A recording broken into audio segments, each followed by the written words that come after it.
juste. Pourquoi ma vie est-elle en demi-teinte? Ta vie sera à l'image exacte de ta relation intime avec Dieu. 1. Une vie bénie. Si tu auras recherché l'intimité et la présence du Seigneur, tu auras vécu proche de la lumière, Dieu, et ta vie sera lumineuse.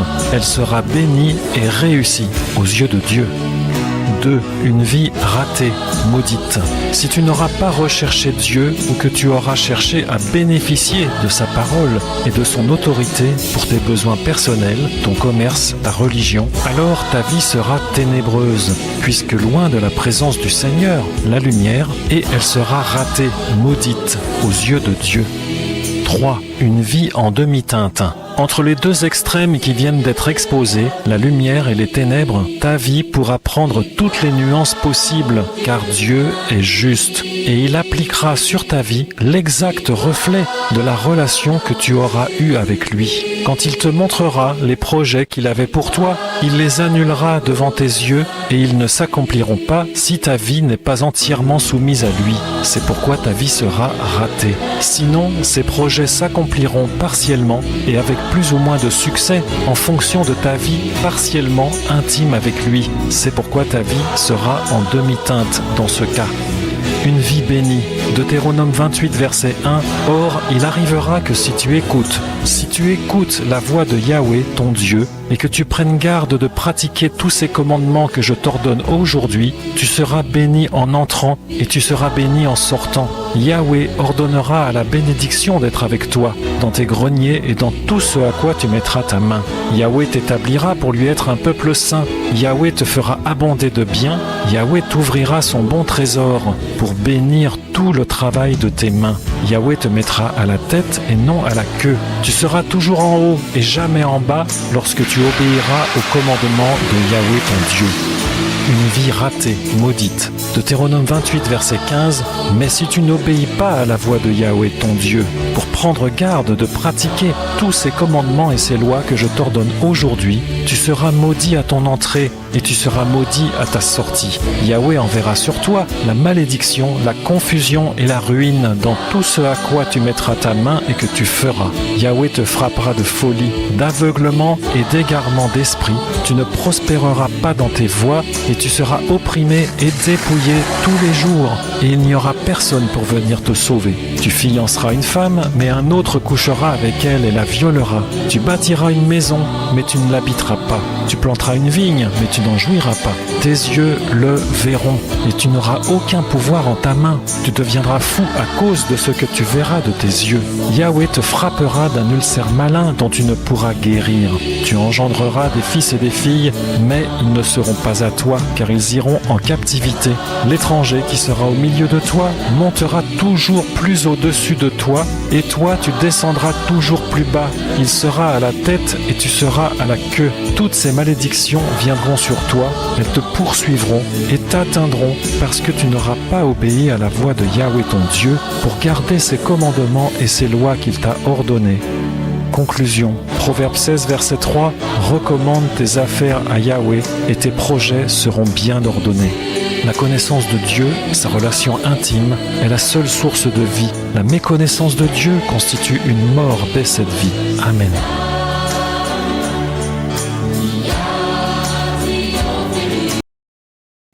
Enfants du Seigneur, Yami, bonjour. Soyez richement bénis en Jésus-Christ. Hébreux chapitre 4, versets 15 et 16. Car nous n'avons pas un souverain sacrificateur qui ne puisse compatir à nos faiblesses. Au contraire, il a été tenté comme nous en toutes choses, sans commettre de péché. Approchons-nous donc avec assurance du trône de la grâce, afin d'obtenir miséricorde et de trouver grâce pour être secourus dans nos besoins. Que le Seigneur vous bénisse. Amen.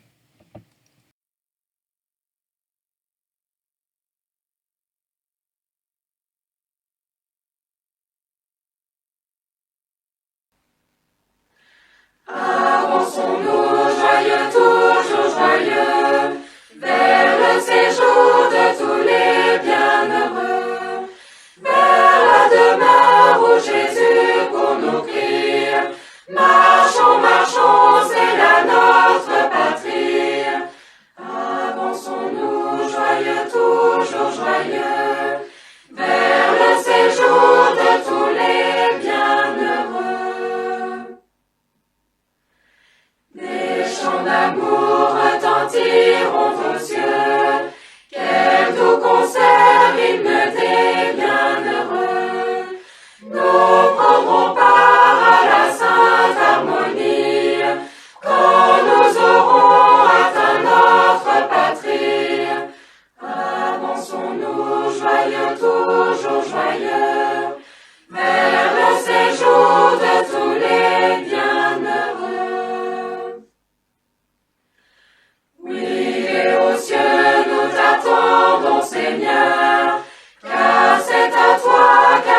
une destruction due à l'ignorance.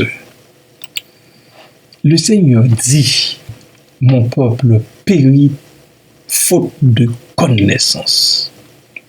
En général, l'ignorance des croyants est stupéfiante en ce qui concerne la parole de Dieu, en ce qui concerne le chemin de la victoire, par rapport à la vie de prière, et finalement, en ce qui concerne la croissance spirituelle.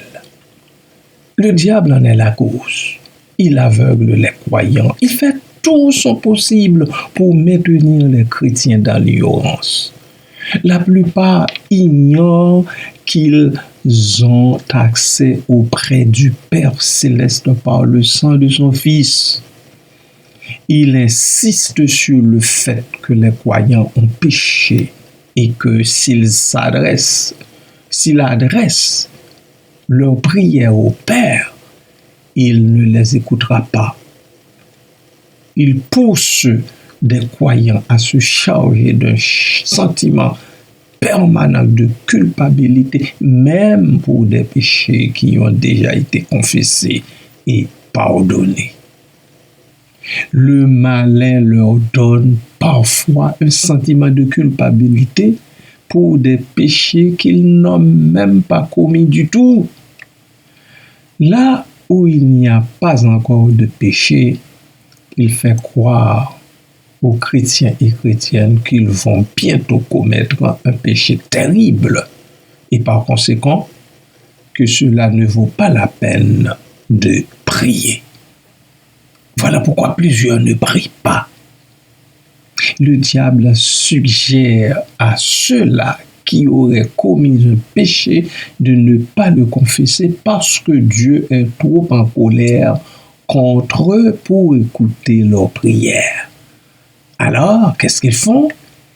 Ils devraient laisser passer la colère de Dieu avant de penser à se confesser. Il dit parfois à certaines personnes de ne pas se déranger à confesser leurs péchés, mais d'attendre tout simplement, parce que Dieu les oubliera avec le temps. Tout cela a pour but de détruire notre relation avec Dieu et les fondements de l'assurance avec laquelle nous devons nous approcher du trône de Dieu d'où coule sa grâce. La Bible assure, bien-aimés, que nous n'avons pas un souverain sacrificateur qui ne puisse compatir à nos faiblesses. Nous pouvons donc nous approcher de lui sans la moindre crainte et déposer aux pieds du Père nos nombreux péchés. N'écoutons pas le malin, n'écoutons pas sa voix. Ouvre plutôt grandement vos oreilles pour écouter la voix de Dieu, qui est toujours prêt à pardonner le pécheur, la pécheresse, parce que ce que Dieu veut, ce n'est pas notre mort, mais c'est plutôt que nous ayons un avenir et de l'espérance. Ce que Dieu veut pour son peuple, c'est qu'il ait un avenir et de l'espérance. Voilà, bien-aimés du Seigneur. Pensez-y, réfléchissez-y et agissez. Je veux dire, priez, priez, priez. Amen.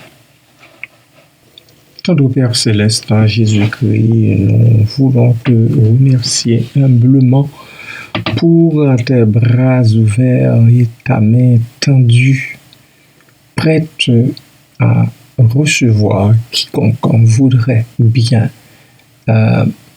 s'avancer. Quiconque voudrait bien, ô Dieu, se présenter devant ta face bénie pour confesser ses péchés, et s'écraser dans tes bras d'amour. Merci Père, merci pour Christ, notre souverain sacrificateur qui a traversé les cieux des cieux pour nous venir en aide. Merci, ô Dieu, pour sa grâce, la grâce abondante, cette grâce merveilleuse, ce don qui nous vient des cieux parce que, ô Père, tu l'as voulu, tu l'as planifié longtemps à l'avance. Nous bénissons ton Seigneur pour cela. Papa, merci d'aider quelques-uns à le comprendre et à venir chaque jour au pied de la croix de Christ, déposer leur fardeau, leurs nombreux péchés pour trouver grâce, Seigneur. Merci parce que tu ne laisses pas le malin nous maintenir dans ces liens, dans ces pièges. Merci Père. Mais il y en a d'autres, beaucoup d'autres, qui ont besoin d'être délivrés, qui ont besoin d'être libérés, Seigneur, qu'ils ne restent pas là à se morfondre, Seigneur, qu'ils ne restent pas là à tourner leur pouce, disant que non, leurs péchés sont trop nombreux, leurs iniquités sont trop ignobles, ça ne sert à rien de se présenter devant ta face bénie, devant un Dieu tel que toi, pour demander pardon, l'aide et le secours dont ils ont besoin, parce que ça c'est l'œuvre du diable, c'est l'œuvre du malin. Tu n'es pas cette sorte de père, tu n'es pas du tout cette sorte de papa céleste. Au contraire, tu es un bon père, un très bon père.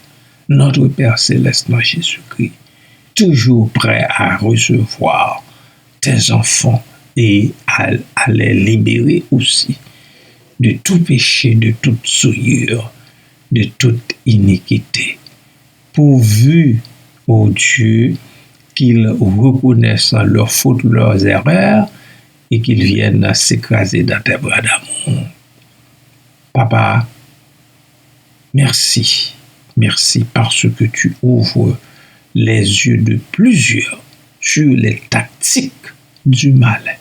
Merci, Papa, parce que tu donnes à plusieurs de se confier en toi et en toi seul, de te chercher par tous les moyens possibles et imaginables.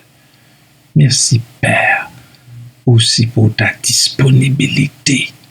Merci, Seigneur, pour ton attente, parce que tu es toujours là, les bras ouverts, la main tendue, attendant que hommes et femmes viennent à toi pour avoir droit à la vie éternelle en Jésus-Christ. Merci, Père. Merci, Papa.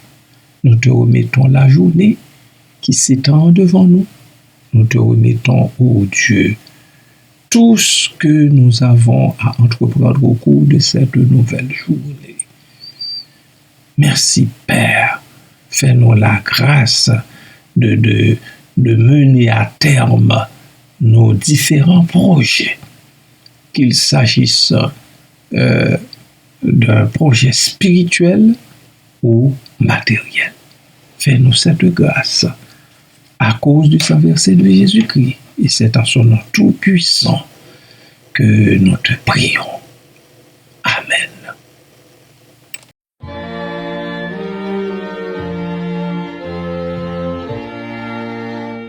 Ô grâce merveilleuse, don qui nous vient de Dieu, grâce si précieuse, fleuve jaillit des cieux, qui donc saurait décrire sa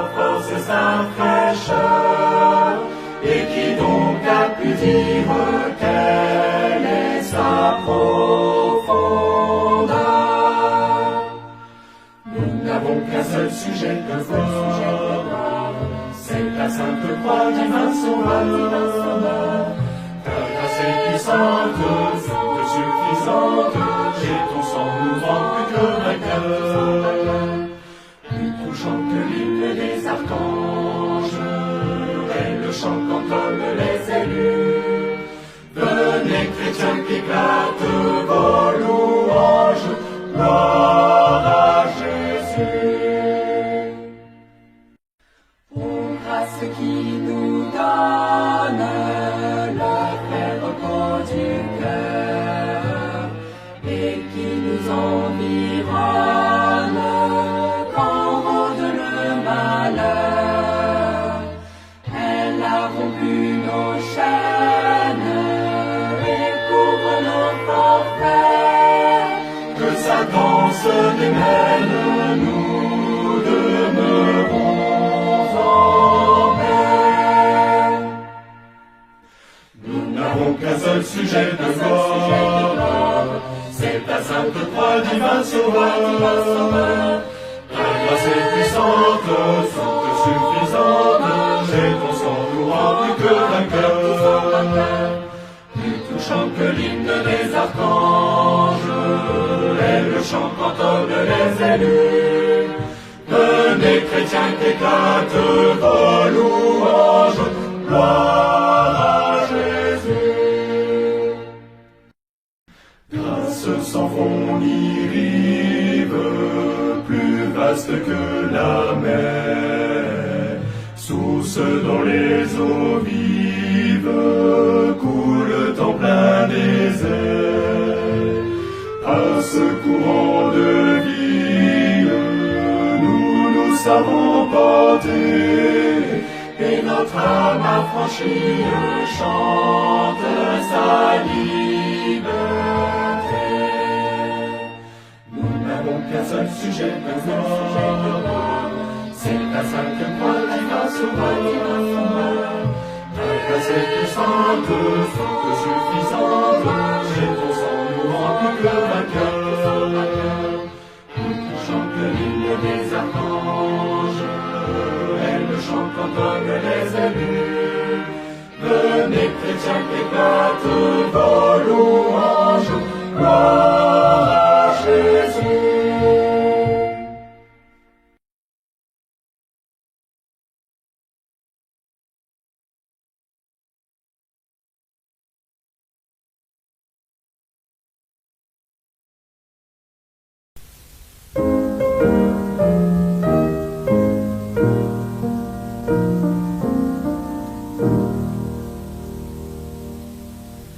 L'Éternel te bénisse, l'Éternel te bénisse et te garde. Fasse lever la lumière de sa face sur toi, use de grâce en